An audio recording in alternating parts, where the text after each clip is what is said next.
ಮಿತ್ರರೇ, ನಾನು ಹನುಮಂತಂಗೋಷ್. ನನ್ನ ಸುದ್ದಿ ಮಾಧ್ಯಮಕ್ಕೆ ಸ್ವಾಗತ. ಇವತ್ತು ನಾವು ಜಗತ್ತಿನ ಅನೇಕ ದೇಶಗಳಲ್ಲಿ ಜ್ಞಾನ ಮತ್ತು ಆತ್ಮಜ್ಞಾನವನ್ನು ಹರಡಿದ ಶ್ರೀ ಮಾತಾಜಿ ನಿರ್ಮಲಾ ದೇವಿ ಅವರ ಬಗ್ಗೆ ತಿಳಿದುಕೊಳ್ಳೋಣ. ಅವರು ಆರಂಭಿಸಿದ ಸಹಜ ಯೋಗ ಎಂದರೇನು, ಕುಂಡಲಿನಿ ಶಕ್ತಿ ಬಗ್ಗೆ ಸಾಕಷ್ಟು ಹೇಳಿದ್ದಾರೆ. ಹಾಗಾದರೆ ಕುಂಡಲಿನಿ ಜಾಗೃತಿ ಎಂದರೇನು, ಅವರ ಉಪದೇಶಗಳನ್ನು ನಮ್ಮ ಜೀವನದಲ್ಲಿ ಹೇಗೆ ಅಳವಡಿಸಿಕೊಳ್ಳಬಹುದು, ಈ ಎಲ್ಲವನ್ನು ಇಂದಿನ ಈ ವಿಡಿಯೋದಲ್ಲಿ ನಾವು ತಿಳಿದುಕೊಳ್ಳೋಣ. ಶ್ರೀ ಮಾತಾಜಿ ನಿರ್ಮಲಾ ದೇವಿಯ ಪರಿಚಯ. ಶ್ರೀ ಮಾತಾಜಿ ನಿರ್ಮಲಾ ದೇವಿಯ ಮೂಲ ಹೆಸರು ನಿರ್ಮಲಾ ಶ್ರೀವಾಸ್ತವ್. ಅವರು 1923ರಲ್ಲಿ ಜನಿಸಿದರು. ಅವರು ಆತ್ಮಜ್ಞಾನ, ಜ್ಞಾನ ಮತ್ತು ಮಾನವೀಯ ಮೌಲ್ಯಗಳನ್ನು ಜಗತ್ತಿಗೆ ಸಾರಿದರು. 1970ರಲ್ಲಿ ಅವರು ಸಹಜ ಯೋಗ ಎಂಬ ಜ್ಞಾನ ವಿಧಾನವನ್ನು ಪರಿಚಯಿಸಿದರು. ಇದು ಕುಂಡಲಿನಿ ಶಕ್ತಿಯ ಜಾಗೃತಿಯ ಮೂಲಕ ಆಂತರಿಕ ಶಾಂತಿಯ ಪಡೆಯುವ ಮಾರ್ಗ ಎಂದು ಹೇಳಲಾಗುತ್ತದೆ. ಸಹಜ ಯೋಗ. ಹಾಗಾದರೆ ಸಹಜ ಯೋಗ ಎಂದರೇನು? ಸಹಜವಾಗಿ ಯೋಗ ಸ್ಥಿತಿಗೆ ಹೋಗುವ ವಿಧಾನ. ಇದರಲ್ಲಿ ಜ್ಞಾನದ ಮೂಲಕ ಮನಸ್ಸನ್ನು ಶಾಂತಗೊಳಿಸಿ ಥಾಟ್ಲೆಸ್ ಅವೇರ್ನೆಸ್ ಅಂದರೆ ಆಲೋಚನೆ ರಹಿತ ಜಾಗೃತಿ ಸ್ಥಿತಿಯನ್ನು ಅನುಭವಿಸುವುದಾಗಿ ಹೇಳಲಾಗುತ್ತದೆ. ಹಾಗಾದರೆ ಸಹಜ ಯೋಗದಲ್ಲಿ ಕುಂಡಲಿನಿ ಶಕ್ತಿ ಎಂಬ ಆಧ್ಯಾತ್ಮಿಕ ಶಕ್ತಿಯನ್ನು ಜಾಗೃತಿಗೊಳಿಸುವುದರ ಬಗ್ಗೆ ತಿಳಿಸಲಾಗುತ್ತದೆ. ಪುಣೆ ಇರುವ ಪ್ರಮುಖ ಧ್ಯಾನ ಕೇಂದ್ರವಾಗಿದೆ ಇವರದು. ಶ್ರೀ ಮಾತಾಜಿ ಅವರು 1986ರಿಂದ 2011ರವರೆಗೆ ಇಲ್ಲಿ ಪುಣೆಯಲ್ಲಿ ವಾಸಿಸಿದ್ದರು ಎಂದು ಹೇಳಲಾಗಿದೆ. ಈ ಸ್ಥಳವನ್ನು ಈಗ ಜ್ಞಾನ ಆಧ್ಯಾತ್ಮಿಕ ಕೇಂದ್ರವಾಗಿ ಮಾಡಲಾಗಿದೆ. ಮಾತಾಜಿಯವರ ಉಪದೇಶಗಳೇನು?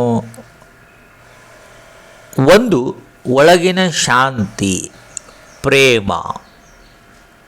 ನಿಜವಾದ ಶಾಂತಿ, ಸುಖ, ಸಮೃದ್ಧಿ, ಪ್ರೇಮ ಹೊರಗಿನ ಹಣ, ಹುದ್ದೆ, ಶಕ್ತಿಯಿಂದ ಬರೋದಿಲ್ಲ.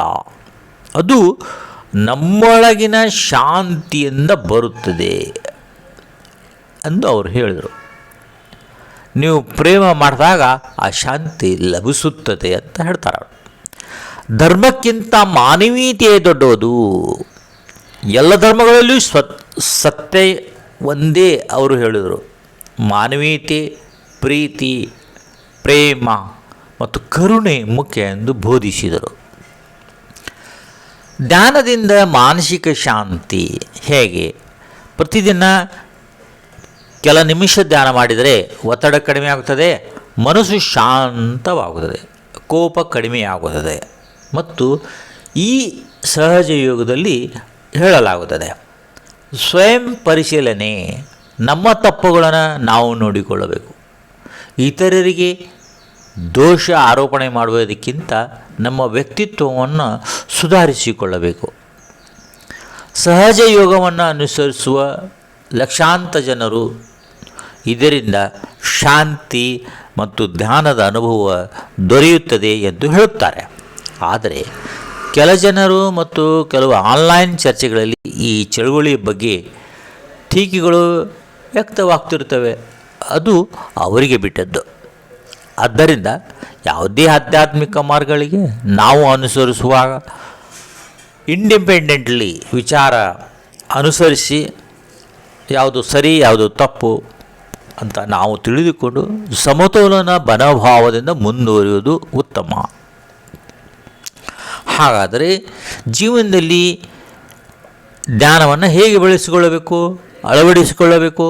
ಪ್ರತಿದಿನ 10 ನಿಮಿಷ ಶಾಂತವಾಗಿ ಕುಳಿತು ಧ್ಯಾನ ಮಾಡಿ. ಕೋಪ ಕಡಿಮೆ ಮಾಡಿರಿ. ಕುಟುಂಬದವರಿಗೆ ಪ್ರೀತಿಯಿಂದ ಮಾತನಾಡಿ. ದುರುದ್ದೇಶ ಅಹಂಕಾರ ಮಾಡಿಕೊಳ್ಬೇಡಿ.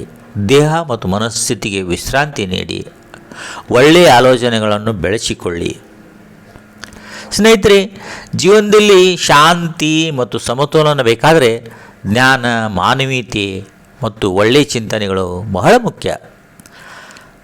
ಶ್ರೀ ಮಾತಾಜಿ ನಿರ್ಮಲಾದೇವಿಯವರು ಆಂತರಿಕ ಶಾಂತಿ, ಆತ್ಮಜ್ಞಾನ ಬಗ್ಗೆ ಜಗತ್ತಿಗೆ ತಿಳಿಸಲು ಪ್ರಯತ್ನಿಸಿದರು. ಈ ವಿಡಿಯೋ ನಿಮಗೆ ಇಷ್ಟ ಆಗಿದ್ದಲ್ಲಿ ಲೈಕ್ ಮಾಡಿರಿ, ಶೇರ್ ಮಾಡಿರಿ, ಸಬ್ಸ್ಕ್ರೈಬ್ ಮಾಡಿ. Thank you for watching my video.